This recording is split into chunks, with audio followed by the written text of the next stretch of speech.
tan de muy bajo nivel que muchas veces ni se presentó a los foros del Parlamento abierto de la reforma eléctrica. Otro tema que hay que abordar, doctor, porque se ha cerrado con estos foros del Parlamento abierto de la reforma eléctrica y creo que hay que hacer un balance y quién mejor que tú para hacerlo con los que participaron y con el silencio ruidoso de aquellos a los que le sacaron.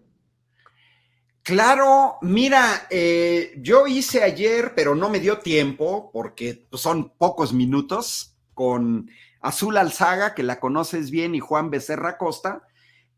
Yo hice un esfuerzo de sintetizar en el Parlamento abierto 10 puntos. O sea, que para mí fueron los esenciales de estos 25 foros y de estos meses en los que se estuvo discutiendo. Entonces, mira, yo que te puedo señalar, aunque no me dé tiempo, tienes razón, creo que vale la pena la semana que entra seguir tocando el tema, porque es un tema que hoy incluso la guerra de Ucrania nos muestra que es un tema de los energéticos totalmente actual. Entonces, mira, yo te puedo señalar varios aspectos esenciales que vale la pena que el público de Sin Censura tenga.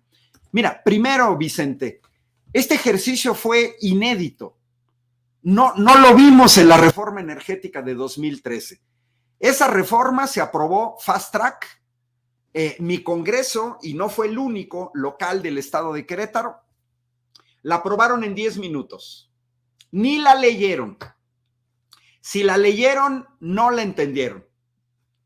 Como estábamos protestando afuera del Congreso, tuvieron que salir por las ventanas del Congreso, además quitando rejas de un edificio histórico y además con intentos de encapsulamiento por la policía antimotines estatal. Y así se dio en muchos estados. No hubo discusión con opositores y todos los medios chayoteros que no se hagan una amplia campaña de apoyo a esa reforma, que fue un desastre, y además con censura. Ahí sí, en vez de sin censura, sería CC, con censura a todas las voces disidentes. Hoy hacen un escándalo por violaciones a la libertad de expresión, cuando en realidad ellos evitaron las voces disidentes en sus medios. Segundo punto, lo que tú acabas de señalar, un ensordecedor silencio de los grandes generadores de energía eléctrica en este país que no se presentaron. Y mira, yo estoy seguro, Vicente, la gente que nos sigue, de por qué no se presentaron. Porque se habría evidenciado que son extranjeros. Yo aquí lo he venido señalando en todos los foros posibles. Iberdrola, Naturgy, Enel, Sempra, Mitsui, extranjeros. Entonces iban a quedar en evidencia y no iban a poder refutar los datos en público. Pero no solamente fueron ellos, fueron también los grandes consumidores, como Walmart, como los Oxxo, que pertenecen a FEMSA. Tampoco fueron. Y por último, sí lo comentamos, te recordarás la semana pasada, todos estos gentes como Leo Zuckerman, como Víctor Trujillo, ¿no? Como, ya ni me acuerdo quién más, pero que están todos los días hablando en contra de la reforma y que cuando se les invita, no van. O sea, le tuvieron miedo a Meme Yamel, a Rafael Barajas, a Pedro Miguel, o sea, a otros comunicadores que han manifestado simpatía por la iniciativa de reforma, no se atrevieron. Tercero, quedó evidenciado el modelo de negocios de las puertas giratorias.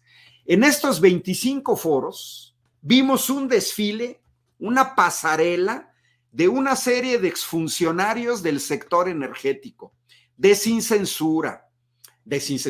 la CENER, de Comisión Federal de Electricidad, de la CRE. 4, los patitos sacaron su cabeza. Ahí estaban los ventrílocos con sus títeres. Ellos no fueron, pero mandaron a sus achichincles, a los que yo les llamo los Iberdrola Boys y las Iberdrola Girls. Ahí van a defender intereses extranjeros. 5, y ya sí me va a dar tiempo porque estoy siendo muy sintético. Los datos duros nos dan la razón a los que apoyamos la reforma. Ellos no tienen datos, sus datos son patito.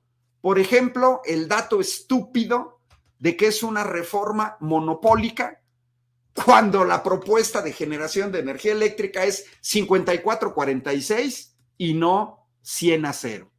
6, quedó exhibida la falacia de su falso ambientalismo patito. Hoy, 1 de marzo, Reforma pone: Pemex va a arrojar al ambiente 3 veces más.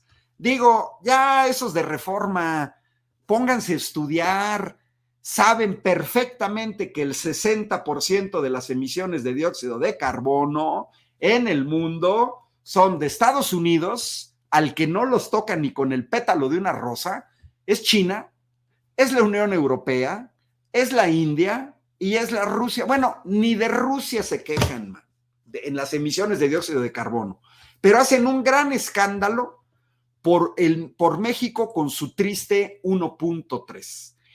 Otra cosa evidente, Vicente, punto número 7, la derecha mexicana exhibe que lo tiene sin cuidado la soberanía energética y la seguridad nacional.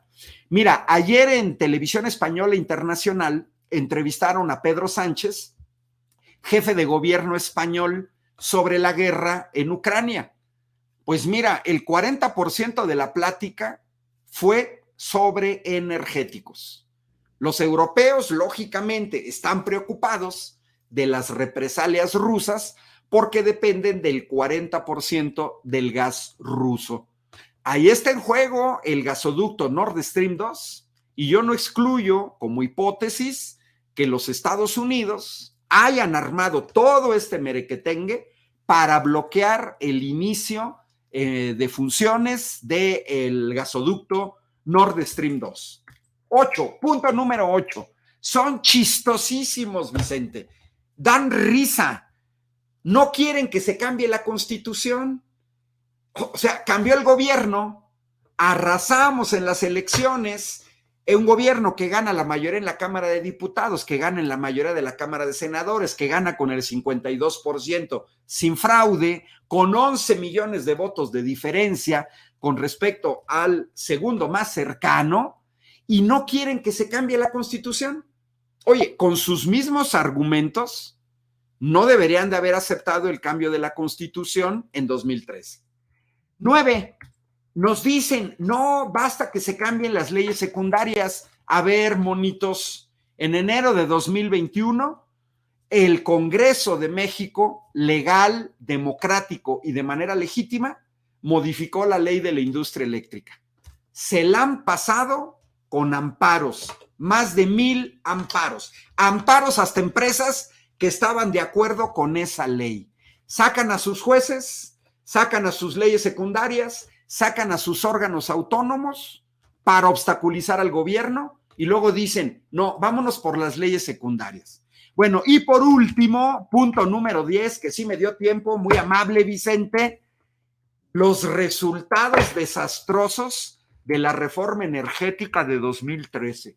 Verdaderamente patético ver a estas personas ir a hablar como si no hubiera pasado nada entre 2014, cuando comienza la implementación de la reforma energética, y 2022.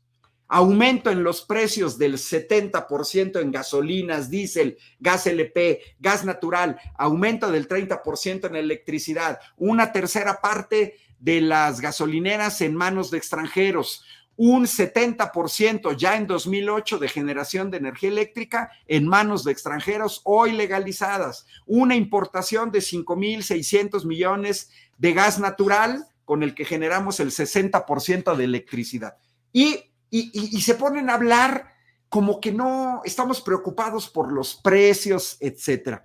Bueno, yo así se sintetizaría, Vicente, Hay Doctor. hay más puntos, pero para mí me parecen 10 puntos cada uno, se podría discutir, pero me parecen 10 puntos esenciales de lo que vimos en el Parlamento abierto. Antes de que te vayas, déjame robarte un par de minutos más.